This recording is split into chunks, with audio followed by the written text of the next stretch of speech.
अमित शाह के 3 दिवसीय छत्तीसगढ़ प्रवास को लेकर काफी सारी बातें हो रही हैं और इसका एजेंडा डिस्कशन भी हर न्यूज रूम में हो रहा है। लेकिन अहम बात यह है कि वो आज रात 10:15 पे स्वामी विवेकानंद एयरपोर्ट टचडाउन करेंगे और रात्रि यहां पर रहेंगे। उसके बाद कल सुबह से ही मैराथन मीटिंग शुरू हो जाएगी। एजेंडा इस 3 दिन के प्रवास का सिर्फ और सिर्फ एक है, वो है नक्सल रिलेटेड एंटी नक्सल मीटिंग्स लेना। और इनफैक्ट इसके लिए छत्तीसगढ़ और उसके जितने भी नेबरिंग स्टेट्स है जैसे कि झारखंड, उड़ीसा, महाराष्ट्र, मध्य प्रदेश, इन सभी के, आंध्र प्रदेश, तेलंगाना, इन सभी के डीजीपी यहां पर मौजूद होंगे सेक्रेटरीज के साथ। और ये मिलकर एमएचए यानी कि एमएचए के ऑफिशियल्स और होम मिनिस्टर अमित शाह को अपनी रिपोर्ट सौंपेंगे कि नक्सलवाद कहां तक पहुंचा है पूरे देश में। क्योंकि छत्तीसगढ़ वर्स्ट अफेक्टेड स्टेट है, इसलिए छत्तीसगढ़ इस बार इस मीटिंग को होस्ट कर रहा है। कल ये मीटिंग मेफेयर रिजॉर्ट में होगी जहां पर अमित शाह रुकेंगे भी और ये मीटिंग का वेन्यू भी वही है। नमस्कार, जय जौहार, मेरा नाम सुमी केवल पटेल है और आज हम यही डिस्कस करेंगे कि अमित शाह की ये 3 दिवसीय, जो एक्चुअल में 2 दिवसीय जो प्रवास है छत्तीसगढ़ के, मायने क्या है और इसका नक्सलवाद छोड़कर एजेंडा क्या है। वो हमारे साथ डिस्कस करने के लिए सुनील जी जुड़ रहे हैं। सर, आपका बहुत बहुत स्वागत है। सर, अमित शाह की इस मीटिंग के मायने और अगर निकालने चाहें हम नक्सलवाद को छोड़कर तो क्या क्या है? नक्सलवाद पर भी मीटिंग पे आप प्लीज थ्रो सम लाइट कि ये जो मीटिंग है ये कितनी अहम होने वाली है। नेबरिंग स्टेट्स कुछ कुल मिला के 7 स्टेट्स शायद होंगे जो जहां के सेक्रेटरीज इनको पूरे अपने स्टेट के नक्सल मूवमेंट्स के बारे में प्रेजेंटेशन देंगे। और ये मीटिंग काफी लंबी चलेगी कल और बहुत ही अहम मीटिंग ये होने वाली है जो एनुअली हर साल होती है। लेकिन अमित शाह का पूरा जो नैरेटिव देखा जा रहा है, अग्रेशन देखा जा रहा है, उस अग्रेशन को और कितना ये सपोर्ट करता हुआ ये मीटिंग आपको लग रहा है? एक तो मैं थैंक्स कहना चाहूँगा आपको सबसे पहले कि आपने मेरे को इतनी ऊंचाई पे पहुंचा दिया है कि छत्तीसगढ़ के सबसे सीनियर जर्नलिस्ट, इमरजेंसी में जर्नलिज्म शुरू करने वाले बहुत बड़े अखबार नवीस, वहां से घटते घटते घटते घटते सुनील कुमार, उससे घटते हुए केवल सुनील जी पे आ गई हैं। जी जी, क्योंकि अब हमारी ऑडियंस को भी आदत हो गई है आपको बार बार देखने की, तो मैंने सोचा कि इंट्रोडक्शन की। तो मुझको लगता है जैसे देश में बापू, नेहरू, मोदी, इंदिरा, एक शब्द में काम चल जाता है, ऐसा सुनील जी में काम चल जाता है। तो ये दर्जा देने के लिए आपका शुक्रिया। दूसरा, ये मीटिंग जो है मैं इसको बहुत ही इम्पोर्टेंट मानता हूँ। ये मीटिंग दिल्ली में भी हो सकती थी। जिन 2 दर्जन लोगों को इस मीटिंग में आना है वो दिल्ली में भी जा सकते थे अमित शाह की बैठक के लिए। लेकिन इसको किसी एक नक्सल अफेक्टेड राज्य में करना और खासकर वर्स्ट नक्सल अफेक्टेड स्टेट में करना, विच इज छत्तीसगढ़, ये एक मायने रखता है। इसको महत्व देना, फील्ड में आके वो काम कर रहे हैं, फील्ड में आके बात कर रहे हैं अमित शाह, अच्छी बात है। पहले भी होम मिनिस्टर्स करते रहे हैं ऐसा। छत्तीसगढ़ में मौजूदा बीजेपी सरकार जब आई तो पिछले 8-9 महीनों में नक्सल मोर्चे पर बहुत काम हुआ है। बहुत से नक्सल एनकाउंटर हुए, लोगों को मारा गया। ये मेरी याद में हिंदुस्तान का पहला मौका था कि जब एक सिंगल एनकाउंटर में 29 नक्सलियों को मारा गया, जिसको लेकर ये डिस्प्यूट नहीं हुआ कि उसमें कोई इनोसेंट भी था। नक्सलियों ने मान लिया 29 के 29 हमारे थे, उन्होंने नाम जारी कर दिए सबके। ये पहला मौका था। इतना बड़ा एनकाउंटर हिंदुस्तान में कोई भी नहीं हुआ था नक्सल मोर्चे पर। महाराष्ट्र में गढ़चिरौली में शायद 26 या 23 ऐसे कुछ लोग मारे गए थे। तो छत्तीसगढ़ उस मायने में एक ईपी सेंटर है नक्सलिज्म का और यहाँ बहुत काम हो रहा है। फिर एक बात ये भी है कि अमित शाह की अपनी पार्टी की सरकार है यहाँ पे, जो कि तमाम जगहों पे नहीं है। जैसे तेलंगाना में, झारखंड में उनकी पार्टी की सरकार नहीं है। तो ये एक महत्व देना भी हो जाता है प्रदेश को। तो खैर, कुल मिलाकर यहाँ पर बैठक हो रही है। इसमें इन तमाम नक्सल अफेक्टेड एरियाज के, नक्सल अफेक्टेड स्टेट्स के डीजी, जो नक्सल मोर्चे के जो चीफ होंगे, मेरा मानना है वो भी होंगे इसमें, और होम सेक्रेटरीज होंगे इसमें। तो नॉन पॉलिटिकल गवर्नमेंटल मीटिंग है ये, नॉन पॉलिटिकल है ये। शायद इसमें चीफ मिनिस्टर, होम मिनिस्टर्स ये शामिल नहीं हो रहे हैं। मुझको लगता है कि ये एक अच्छी बात है, लेकिन अधूरी बात है। आप देखिएगा कि इसमें केवल पुलिस मौजूद है, होम सेक्रेटरीज मौजूद हैं, ये मोर्चे की बात कर सकते हैं, लेकिन ये नक्सल फ्रंट के एक बड़े इम्पोर्टेंट पहलू पे बात नहीं कर सकते, जिसको कि कुछ अर्सा पहले छत्तीसगढ़ का होम मिनिस्टर बनते ही विजय शर्मा ने यहाँ सामने रखा था कि हम नक्सलियों से पीस टॉक करेंगे। हम पीस टॉक करने में इंटरेस्टेड हैं, शांति वार्ता करेंगे। एक किस्म से उन्होंने मंत्रालय की छत पे चढ़कर बार बार उन्होंने जोर जोर से कहा था पीस टॉक करेंगे, पीस टॉक करेंगे। 8 महीना 9 महीना हो रहा है, आपको कहीं पीस टॉक सुनाई पड़ी है क्या?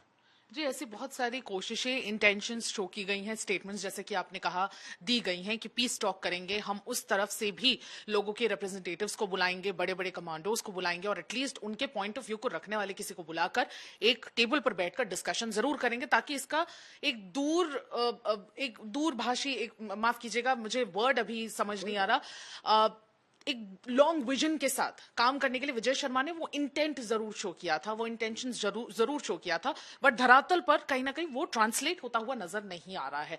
अब ये बात खास होगी कि अमित शाह इस मीटिंग पर इसको लेकर कोई चर्चा करते हैं कि नहीं, क्योंकि जब तक सामने वालों के पॉइंट ऑफ व्यू को नहीं जाना जाएगा तब तक नक्सलिज्म खात्मा करना बहुत दूर की बात मैं उसी पे आ रहा था जी। ये मीटिंग तो हर साल हो जाती है और दिल्ली में भी एक आध मीटिंग ऐसी हर साल होती है जिसमें कहीं चीफ मिनिस्टर्स भी शामिल होते हैं, होती है।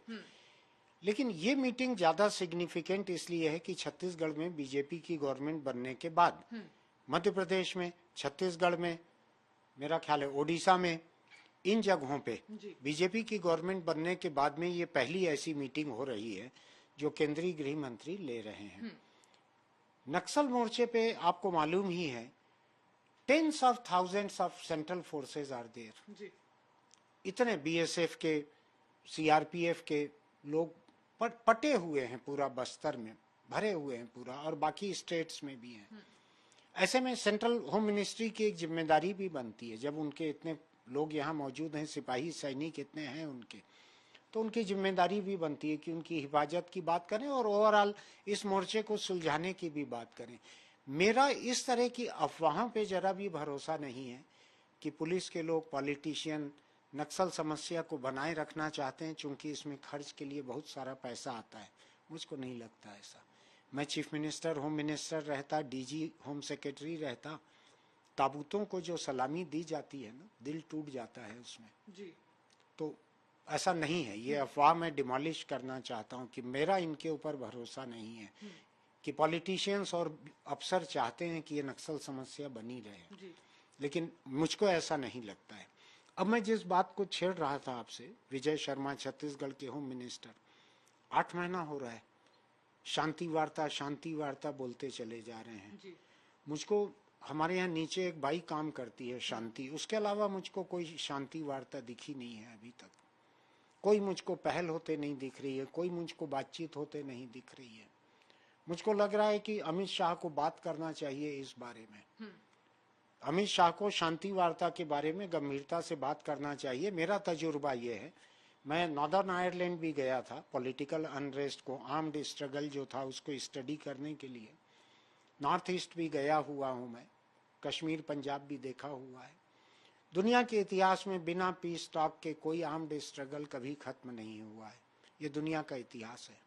लेकिन सर ये बात भी बहुत अहम है कि जो नक्सलवाद है उसकी जो शुरुआत हुई थी जब 1960s में, तो उनका वन लाइन मोटो यही था कि जो क्रांति निकलती है वो बंदूक की नोक से ही निकलती है। तो पीस टॉक करने के लिए उनका कहीं ना कहीं जो वन लाइन प्रिंसिपल है, वन लाइन मोटो है, वो ही अलाउ नहीं करता। लेकिन इतने लंबे समय से ये जो प्रॉब्लम चली आ रही है, और आपने कहा पीस टॉक के बिना नहीं हो सकता इसका कोई भी सोल्यूशन, रेजोल्यूशन अगर करना है तो पीस टॉक करना बहुत जरूरी है। लेकिन आपको लगता है कि अमित शाह ने जिस हिसाब से एक डेडलाइन दी हुई है, छत्तीसगढ़ गवर्नमेंट के आने से, बीजेपी गवर्नमेंट के आने से बिल्कुल पहले उन्होंने कहा था 3 साल के भीतर कि 3 साल के भीतर हम देश में नक्सलिज्म खत्म कर देंगे, ना सिर्फ छत्तीसगढ़ में लेकिन आसपास गढ़चिरौली जो अगेन बहुत वर्स्ट अफेक्टेड है और एक नया अड्डा भी बन चुका है नक्सलवाद का, तो कहीं ना कहीं इन सारे इलाकों में जड़ से उखाड़ फेंकेंगे। आपको लगता है 3 साल में, अभी 8 महीने गुजर चुके हैं, आपको लगता है कि ये फार फेच्ड है या किया जा सकता है? पीस टॉक कितना ज्यादा एफिशिएंट आपको लगता है कि 3 साल के इस डेडलाइन को सक्सेसफुल कर सकता है? मुझको लगता है कि लोकतंत्र में हर किसी को उम्मीद रखना चाहिए। उम्मीद पे दुनिया जिंदा है, लोकतंत्र भी उम्मीद पे जिंदा है। उन्होंने जो 3 साल कहा, उनके पास कोई तोता नहीं है जिसको पिंजरे से वो निकालेंगे और लिफाफा खींचेगा, वो सड़क किनारे जो बैठता है ज्योतिषी वैसा, उसमें 3 लिखा रहेगा, बोलेंगे 3 साल में खत्म कर देंगे। ऐसा नहीं है। उनकी नीयत है कि 3 साल में हम खत्म कर देंगे, उनका अंदाज है कि 3 साल में खत्म कर देंगे। मान लीजिए नहीं भी होता है तो मैं उनको तोहमत नहीं दूंगा अमित शाह की आपने 3 साल कहा था, 4 साल हो गया है, ये फिजूल की बात है। ये उनकी भावना है, उनका अंदाज है, तो हमको उसको रिस्पेक्ट करना चाहिए, पहली बात। दूसरी बात यह है कि पीस टॉक जो है, अगर नक्सली पीस टॉक उनके एजेंडा में ही नहीं है, वो कहते हैं कि बंदूक की नली से क्रांति निकलती है, पीस टॉक की जरूरत क्यों है? इसीलिए तो है कि उनका लोकतंत्र पे भरोसा नहीं है। अगर उनका लोकतंत्र पे भरोसा रहता तो कोई पीस टॉक की जरूरत क्या रहती? उनका भी भरोसा है, आप पे भी भरोसा है, दोनों एक दूसरे के खिलाफ FIR लिखा दो, दोनों कोर्ट में पेशी पे चले जाओ, अदालत मामला निपटा देती। नक्सल समस्या है इसीलिए कि सरकार लोकतांत्रिक तरीके से चुनी गई है, सरकार पे जिम्मेदारी है लोकतंत्र को चलाने की। दूसरी तरफ नक्सल हैं जिनका लोकतंत्र पर भरोसा नहीं है, तो लोकतांत्रिक निर्वाचित सरकार की सफलता इसी में रहती है कि जिनका भरोसा नहीं है उनका भरोसा पैदा करो। लोकतंत्र जो है केवल अदालती कार्रवाई नहीं रहती कि वारंट भेज दो, पेशी पे ले आओ, अरेस्ट कर लो, सजा सुना दो, ऐसा नहीं रहता, बीच के रास्ते निकलते हैं। नॉर्थ ईस्ट में कई पीस टॉक तो ऐसी हुई हैं जिसमें हिंदुस्तान के बाहर दूसरे देशों में बैठ के समझौते दस्तखत हुए हैं, गवर्नमेंट ऑफ इंडिया और जो आर्म्ड स्ट्रगल कर रहे थे उनके नेता, हिंदुस्तान के बाहर दस्तखत हुए हैं समझौते। तो कोई हथियार डालना जरूरी नहीं रहता, ये एक व्यापक समझ की जरूरत है। जो लोग ये कहते हैं कि पहले हथियार डालो फिर बात होगी, नक्सली कहते हैं कि पहले सिक्योरिटी फोर्स हटाओ तब बात होगी, ऐसा नहीं होता है। ये अपना काम करते रहते हैं, बातचीत पैरेलल चलते रहती है। जब बातचीत पूरी हो जाती है तो ये खत्म भी हो जाता है। आप दूसरे देशों के साथ बात करते हो, आप चीन से बात करते हो, चीन के साथ इतना गलवान में आपको मालूम है कितना झगड़ा हुआ था, कब्जा करके रखें एक दूसरे के जमीन पे, या चीन ने हिंदुस्तान के जमीन पे, जैसा हिंदुस्तान का कहना है। लेकिन पीस टॉक तो चलते रहती है, वो थोड़ी खत्म होती है। दुश्मन के साथ भी चलती है, पड़ोसी के साथ भी चलती है। ये तो हिंदुस्तानी है, हिंदुस्तान पासपोर्ट होल्डर है यहाँ।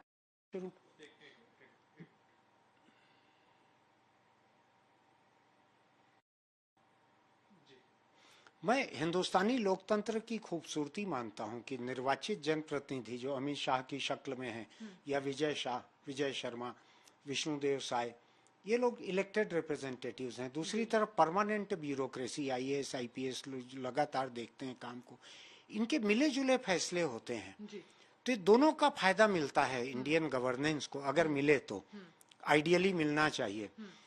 तो मुझको ऐसा लगता है कि इन दोनों को मिलकर इस पॉलिटिकल फिलॉसफी को समझना चाहिए कि one who doesn't believe in democracy should be brought into the main stream of democracy.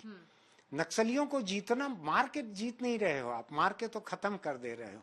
उनको जीतोगे तब जब आप उनको मेन स्ट्रीम में लेके आओगे, वो एक पॉलिटिकल पार्टी बनाएंगे, वो चुनाव लड़ेंगे, तब आप उनको जीतोगे। उनको भी मौका दो आपकी वो हथियार छोड़ें, वायलेंस छोड़ें, इंडियन कॉन्स्टिट्यूशन पे, डेमोक्रेसी में भरोसा करें।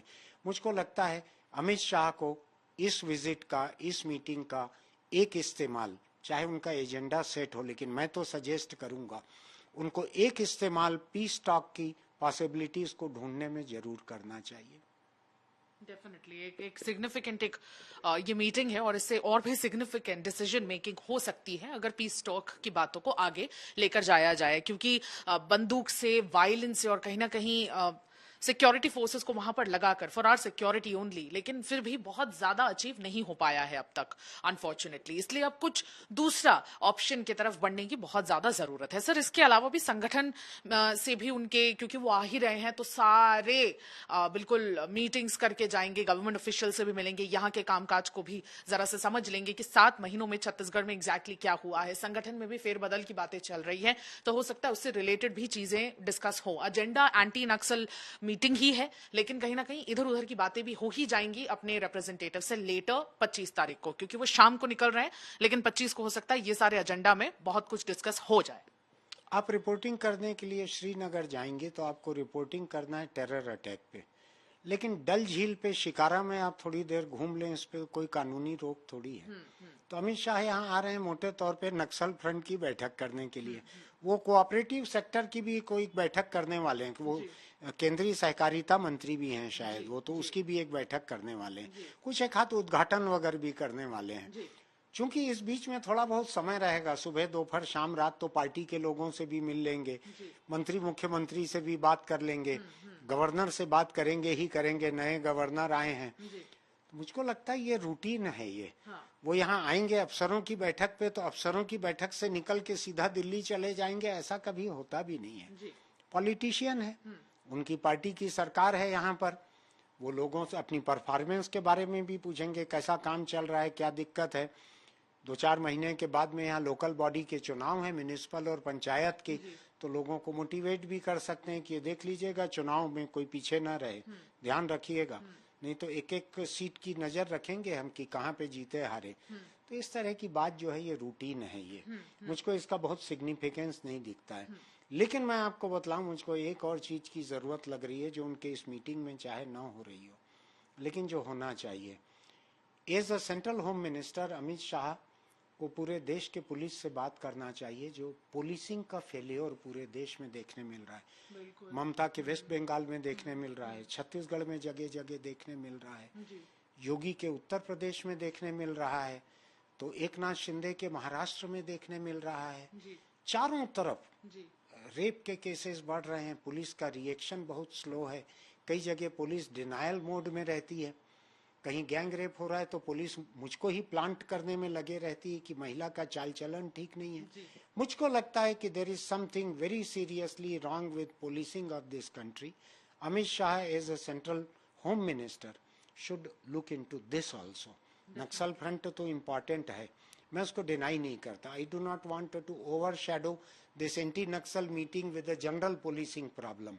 लेकिन मैं अमित शाह चूंकि यहाँ आ रहे हैं, हम लोग बात कर रहे हैं उनके बारे में, मैं ये भी चाहूंगा कि हिंदुस्तान में पुलिसिंग के जो स्टैंडर्ड्स जो हैं वो इतने गिर गए हैं। पुलिस का पहले केवल पॉलिटिकल यूज होता था, फिर पुलिस का रिलीजियस यूज होने लगा, अब पुलिस का कम्युनल यूज होने लगा है। Policing is facing serious problem, तो it is under tremendous pressure from politicians, criminals, इन सब के बीच में। और पुलिस अपने आप में एक क्रिमिनल फोर्स बन गई है बहुत सारी जगहों पे। मुझको लगता है कि अमित शाह को इसके बारे में भी गौर करना चाहिए। आपको ध्यान है, इलाहाबाद हाईकोर्ट के एक जज थे, जस्टिस अवध नारायण मुल्ला, उन्होंने कहा था कि हिंदुस्तानी पुलिस या यूपी की पुलिस वर्दीधारी गुंडा है, ऐसा उन्होंने कहा था। अभी आप देखेंगे आपको वर्दीधारी गुंडा हर स्टेट में कहीं ना कहीं दिख रहे हैं। अमित शाह को इस बारे में देखना चाहिए, गौर करना चाहिए। जो उनकी जिम्मेदारी है केंद्रीय गृह मंत्री के रूप में। नक्सल मोर्चे की बैठक तो हो जाएगी, कल खत्म हो जाएगी वो, लेकिन उनको इस बारे में गौर करना चाहिए, ऐसी मीटिंग करना चाहिए, अलग अलग स्टेट के पुलिस के लोगों को, आईपीएस लोगों को बुलाकर बात करना चाहिए कि जो आईपीएस वल्लभ भाई पटेल ने बनाई थी, जो लौह पुरुष कहलाते थे, उन्होंने एक आयरन स्ट्रक्चर जैसा बनाया था आईएएस आईपीएस का, क्या हो गया है वो? आज वो पूरा का पूरा बोनलेस चिकन की तरह आईपीएस आईएएस गिर गए हैं। तो ये इस बारे में गौर करना चाहिए। बिल्कुल। और मुझको नहीं लगता कि सेंट्रल गवर्नमेंट, उसमें चाहे मोदी पीएम हो चाहे अमित शाह एचएम हो, वो चाहते हैं कि पूरे देश की ब्यूरोक्रेसी, पूरे देश की पुलिसिंग खत्म हो जाए। मुझको नहीं लगता वो ऐसा चाहते हैं, लेकिन अगर नहीं चाहते हैं तो उनको करना चाहिए इस पे मेहनत। बिल्कुल, देश की पुलिसिंग पर भी ध्यान देने की बहुत ज्यादा आवश्यकता है। आपने सही कहा कि रेप केसेस डेफिनेटली बहुत ज्यादा हो रहे हैं, लेकिन अभी क्योंकि कोलकाता रेप केस हुआ तो उस कॉन्टेक्स्ट में रेप केसेस की रिपोर्टिंग बहुत ज्यादा बढ़ गई है। रेप हमेशा से उतने ही होते आए हैं, ऐसा मेरा मानना है, लेकिन रिपोर्टाज अभी कहीं ना कहीं, क्योंकि पूरा सब्जेक्ट और आउटरीच है पूरे देश में, तो रिपोर्टाज बढ़ गई है। और गांव गांव में जितने रेप्स जो दब जाते थे, अब वो बढ़ चढ़ के सामने आ रहे हैं। तो कहीं ना कहीं एक लॉ एंड ऑर्डर फेलियर जो नजर आ रहा है, न सिर्फ छत्तीसगढ़ में बट बाकी सारे स्टेट्स में, उन सारी चीजों पर भी होम मिनिस्टर होने के नाते अमित शाह को बहुत पैनी नजर रखने की जरूरत है और रिफॉर्म्स लाने की जरूरत है। और आई थिंक रिफॉर्म्स लाने की जरूरत बहुत ज्यादा अभी इसलिए भी हो चुकी है क्योंकि कोलकाता रेप केस हुआ है और बाकी उससे जुड़े हुए जितने भी रेप्स हैं, जितनी भी केसेस हैं, इनफैक्ट छत्तीसगढ़ का लॉ एंड ऑर्डर भी काफी ज्यादा प्रश्न के घेरे में आ चुका है पिछले 6 महीनों में। पुलिस रिफॉर्म्स को लेके देश में बहुत सारे कमीशन, बहुत सारी कमेटी, उनकी रिपोर्ट्स जो हैं, अगर दीमक के खाने से थोड़ी बहुत बच गई होगी तो पड़ी हुई है वहां पे, उस पे भी गौर करना चाहिए। और आज के डेट में पुलिसिंग की रिक्वायरमेंट पूरी तरह से बदल गई है, पूरी तरह से डिजिटल और साइबर क्राइम जो है, it has taken over all other crimes in numbers. यानी मेरा ये मानना है कि पूरे देश में वायलेंट क्राइम से जितनी लूट डकैती होती है उससे 100 गुना 1000 गुना फाइनेंशियल क्राइम जो है वो साइबर होने लगे हैं, पता भी नहीं चलता, ब्लडलेस क्राइम हो रहे हैं। बिल्कुल। तो हिंदुस्तान की पुलिस को इस बदले हुए सिचुएशन में कि जब साइबर ने सब कुछ टेक ओवर कर लिया है, उस वक्त कैसे स्टेट को तैयार किया जा सकता है, भारत सरकार उसमें क्या कर सकती है, इस बारे में बहुत मेहनत की जरूरत है। मुझको आज अनफॉर्चुनेटली होते नहीं दिख रही है। बिल्कुल, साइबर क्राइम एक बहुत बड़ा हिस्सा है और cyber crime in fact artificial intelligence होने के बाद और एडवांस हो चुका है और कहीं ना कहीं उसके उस फ्रंट पे कोई भी स्टेट की पुलिस काम करती हुई नजर नहीं आ रही है, सभी नाकाम नजर आ रहे हैं मैकेनिज्म ना होने की वजह से भी। तो इसलिए एक मैकेनिज्म तैयार करने की जरूरत है, रिफॉर्म्स लाने की जरूरत है। ओवरऑल इस बदले हुए सिचुएशन में पुलिसिंग को काफी बेहतर करने की जरूरत है। जहां पे एंटी नक्सल ऑपरेशन की मीटिंग्स होंगी वहीं पर ये डिस्कशन भी अगर उठ जाए और यहाँ की स्टेट के लॉ एंड ऑर्डर पे डिस्कशन हो और आगे सशक्त किया जाए, उसे कैसे सशक्त किया जाए इसकी स्ट्रैटेजी पर भी डिस्कशन हो, तो ये एक मांग हम कहीं ना कहीं यहां से अपने इस प्लेटफॉर्म से करते हुए भी नजर आ रहे हैं। आज के राउंड अप में बस इतना ही। अब अगले हफ्ते हम पेश होंगे, तब तक मुझे सुमी केवल पटेल और मेरे वीडियो जर्नलिस्ट राघवेंद्र पांडे को विदा दीजिए। मिलेंगे आपसे अगले हफ्ते। नमस्कार, जय जौहर।